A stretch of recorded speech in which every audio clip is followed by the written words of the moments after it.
Ever had a passion to get your business started but felt intimidated or afraid? Well, today we're going to hear from someone who moved from having the dream and the desire to get a business going to actually becoming an entrepreneur.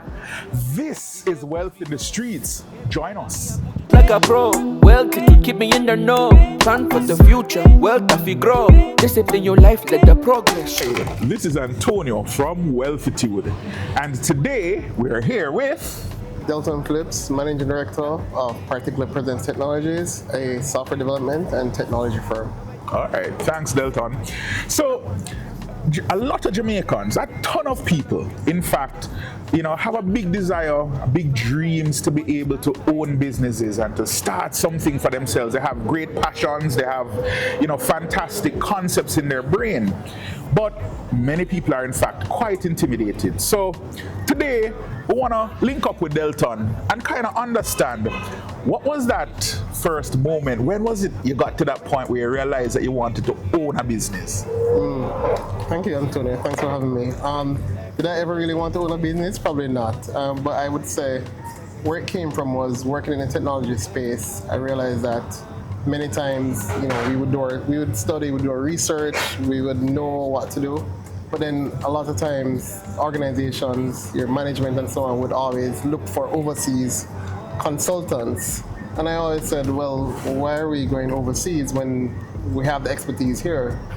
So I went on a quest to try and understand what's so different about these overseas companies, why people look to them. And one thing was, difference in leadership and the way how these organizations, go about executing. And so I spent time, working in one of those large organizations overseas. And then once I did that and I was coming back, I realized there's no way I'm going to sit in a meeting for 8 hours, talk about the same thing over and over, multiple times. Yeah. And I said, I'm definitely not going back into the corporate world. And through my previous experience at that company, which is called Medulan, it was acquired recently by a company called ZS. It was through that experience that we realized that I learned to grow people. You had to be involved in hiring, growing people, everything like that. And so I said, well, if we can do it here, why couldn't I, meaning there in the US, why couldn't I do it here? So to the same model that they had, came back, trained and so on, and said, well, we're going to try and retain that revenue in Jamaica so that we can spread that money within Jamaica, not have it repatriate. So that's a shortish story of why I started the company. Yeah, and I don't want to grow. I actually believe in people. My dad would always say, invest in people and then money will come. So the goal for me is to elevate us Jamaicans to compete globally. So that's at my inspiration even now. Wow, powerful stuff. So, the early days, Delhi, talk us through what those early days were like. What did you find hardest? Was it finding the clients? Was it, finding the right people? Was it getting people to trust you? Was it cash flow? I mean, as a person in Jamaica, walk us through what those early day struggles were like. It sounds like you have all the answers. It's all of the above. But I would say, I think the biggest struggle is first of all belief, right? Belief that you can actually do it. But then cash flow is the biggest one, because if you've never run a business before, you never realize how critical cash flow is, right? So you have all these invoices, but the timing of the invoices can affect whether you can pay your bills and so on. So I'd say cash flow is the biggest. But I think one of the most impactful things that happened to me as an entrepreneur and to the company was being involved. I had a very strong a program by the government of Jamaica at the time. I forget the name of it. I think it was called Digital Jam or something. They worked with the World Bank and they invested a lot in young entrepreneurs trying to do things. And then you had lots of incubators. So there was an incubator up at UWI where I was paying like $25,000 a month in 2014, and you got access to cubicles, 2 cubicles, computers, stuff like that, so you could actually work and so on. So those things made it easy to start the business. But then to go back to your main question, finding talent. First of all, I couldn't afford talent. The talent that I was used to in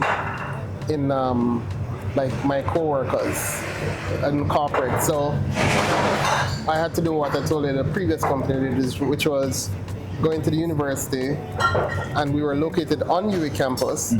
So it was just taking interns and working with them and growing. So that has been our business model, to find talent, because otherwise, it's very difficult to compete with the large companies of this country for talent. So that's what we do. So so all of the above, those are the challenges. I think the banking side was difficult, but fortunately I was fortunate to have somebody to help me with that. It was extremely difficult. But over time, started to get more and more support from the banking system and so on. But there's so much to say. I don't know what. Yeah. Did I cover? No, I think you kind of covered a lot of it, and I think persons who are also listening, who are looking to set up businesses as well, I think some of what you shared gives them an indication as to things that they have to prepare for in the business setup, because these are challenges that will come, right? So it's stuff that they will have to navigate, right? You're in a space where you're very close to technology. You're actually right at that forefront. So you provide those tech type services to a range of companies that are looking to get organized digitally. Right. And part, I'm sure, of what you would have seen is the effect of AI, whether it's early stage, but certainly the effect of AI on businesses. Talk us through, how you see businesses starting to change your operations based on the presence of AI or the impact of AI. Yeah, and you talking locally or globally? Locally, but you can also share a perspective globally too, if you want. Yeah, so globally, quite a few companies. So first of all, without going too much into it, but AI has been around for a very long time. This new phase that we're in is basically called generative AI, which is basically AI being able to produce content or produce outputs, based on some input. But previously, we had what we call like machine learning, which was a data set that technology we trained on. So let's say when you go on Amazon, for example, you always wonder why Amazon always know that you should probably buy this thing. Yes. That's because it's actually using data. It's analyzing your patterns and other people like you. Sometimes it feels like Amazon is watching me. It feels kind of creepy. Exactly. Right. So it's personalized, right? Yeah. So like for us, we're Amazon Web Services partner, and you have technologies like services called Amazon Personalized, where we can load data sets and it can make recommendations based on the data sets. So those things have been going on for a long time. I would say in the US and some of these places. But those are ways that companies have been using artificial intelligence to do those type of things. In the generative AI space now, which is having the AI and agents, work on your behalf and stuff like that. What we're seeing happening now is that in the space that we operate in, which is financial sector, insurance and so on, companies are, like we did a project where companies have lots of paper documents and they need something to analyze the documents, extract the data, and then push it into some third-party systems. So reducing the time that people have to data entry and all that type of stuff. So those are some of like the big companies that are doing. Those are some things that we're doing with larger organizations. But then for medium-sized, small businesses and so on, people are trying to replace the repetitive tasks with these AI agents. So if you have to create a report every month based on something. Instead of you creating a report, an agent is the one creating a report for you, and your job is just to review. Or to do your invoicing, where you have to invoice, get some data from somewhere, write a report, attach the invoice, and send it. Agents are now doing that on behalf of customers. And there's a lot more, but I just want to give a practical example. But yeah, so the AI revolution it's not almost here. It is here, and it's going to start to. People need to adapt. Basically, is what I would say. Okay. So,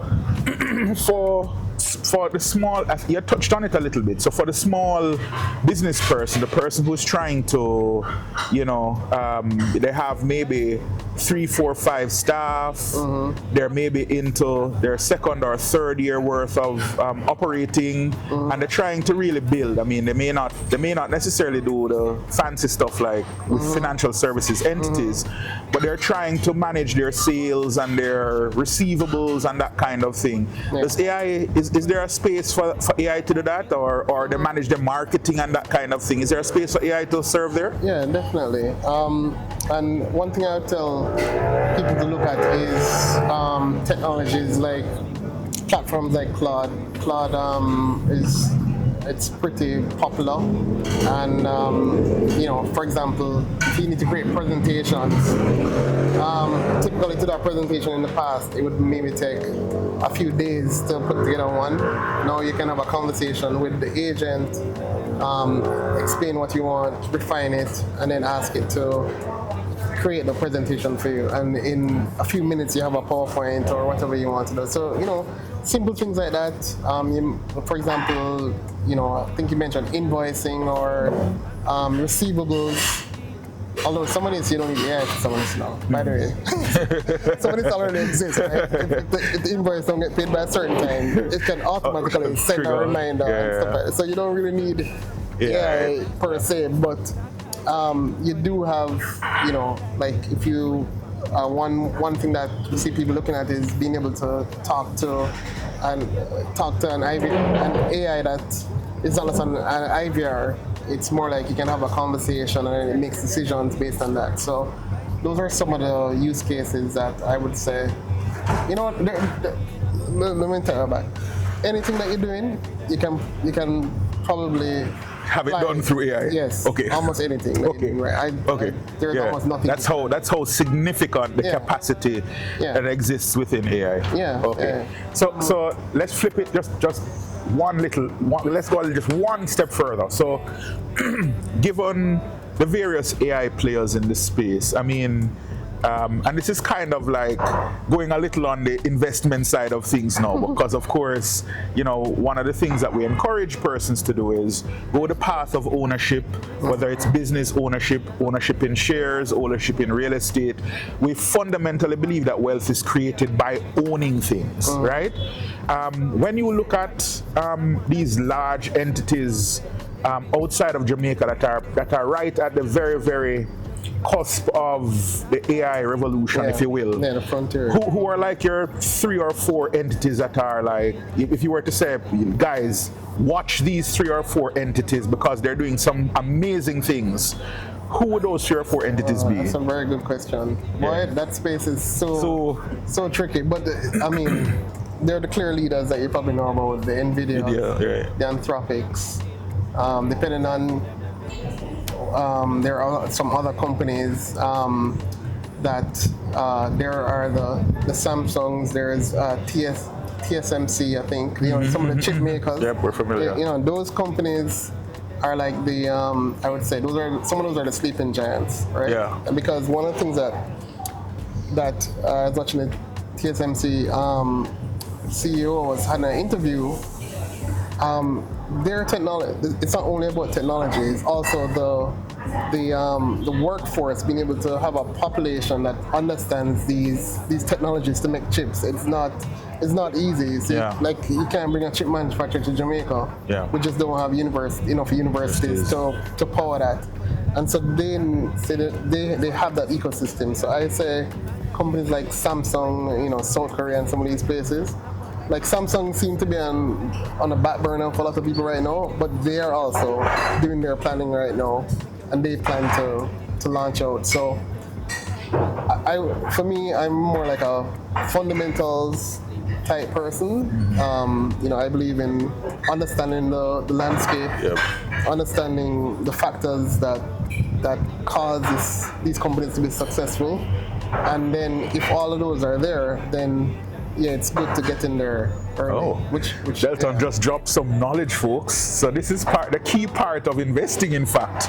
And you didn't quite say it in so many words, Delton, but if when investing in a business, it is, and this is whether you plan to become an entrepreneur, so actually opening a business in the space, it is fundamental that you understand the fundamentals. If you are buying a share, it's fundamental that you understand the business within which that company operates, the industry, understand how it makes money, what are the projections for its long-term future, whether or not it's in a space that is likely to grow or not, right?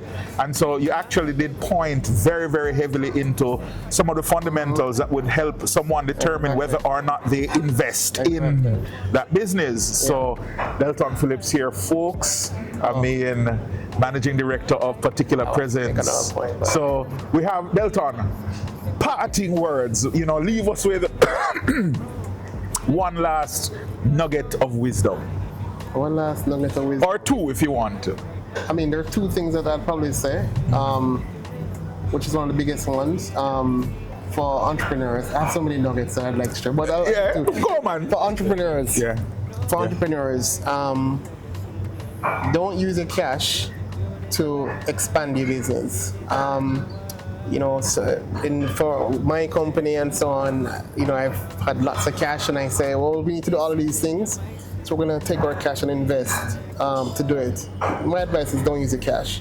Go to the bank, say to the bank, here, I have $20 million, and I want to do these investments.